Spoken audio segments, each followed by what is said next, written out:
Banyak orang yang mikir brand kelihatan mahal itu harus punya modal besar, harus punya kantor keren, harus punya tim banyak, harus sering iklan.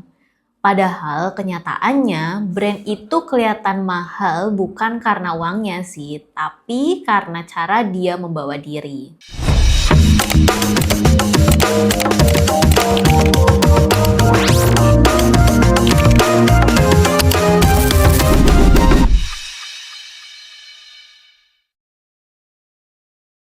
Brand kecil itu bukan masalah. Yang sering jadi masalah adalah brand kecil yang pengen kelihatan besar tapi caranya maksa. Dan justru di situ kesan murahnya mulai muncul. Brand mahal itu nggak ribet.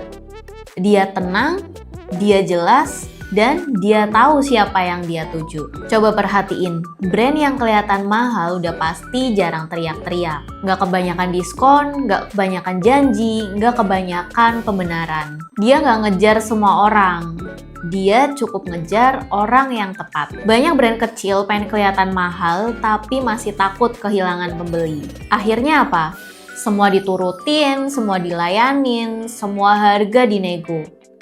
Dan tanpa sadar, posisi brandnya jadi lemah. Padahal brand mahal itu punya batas. Batas harga, batas cara komunikasi, batas siapa yang boleh masuk.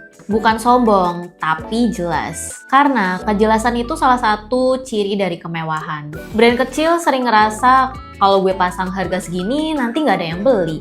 Tapi yang jarang disadari, harga murah tuh nggak selalu bikin orang jadi percaya juga. Malah kadang justru bikin ragu. Kayak, ini kenapa murah banget? Ini serius nggak sih? Jangan-jangan asal-asalan.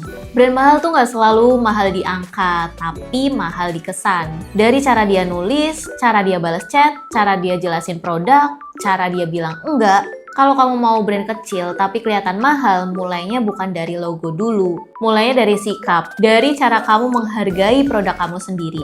Karena kalau kamu sendiri nggak yakin sama value-nya, orang lain tuh bakal lebih ragu lagi. Brand mahal itu konsisten, bukan hari ini serius, besok asal-asalan. Bukan hari ini rapi, besok berantakan. Konsistensi itu mahal, dan justru di situ banyak brand kecil yang kalah. Nggak apa-apa brand kamu kecil. Nggak apa-apa pelan. Yang penting setiap hal yang kamu keluarin tuh punya alasan. Bukan sekedar ngikutin tren, bukan sekedar niru kompetitor. Karena brand mahal itu nggak suka ikut-ikutan. Dia punya jalannya sendiri. Dan ini penting banget. Brand mahal itu berani bilang, bukan buat semua orang. Saat kamu berani bilang itu, brand kamu justru naik kelas. Karena orang tuh nggak lagi lihat kamu sebagai penjual, tapi sebagai pilihan. Jadi, kalau hari ini brand kamu masih kecil, masih bertumbuh, masih cari bentuk, itu bukan hambatan buat terlihat mahal. Yang kamu butuhin bukan modal besar, tapi arah yang jelas. Brand kecil tapi terlihat mahal bisa kok, asal kamu berhenti ngeremehin brand kamu sendiri. Buat kamu yang lagi bangun brand dari kecil, komen ya. Dan kalau obrolan ini ngerasa relate sama perjalanan kamu, subscribe sekarang. Kita bahas bisnis dan brand dengan cara yang tenang dan jelas.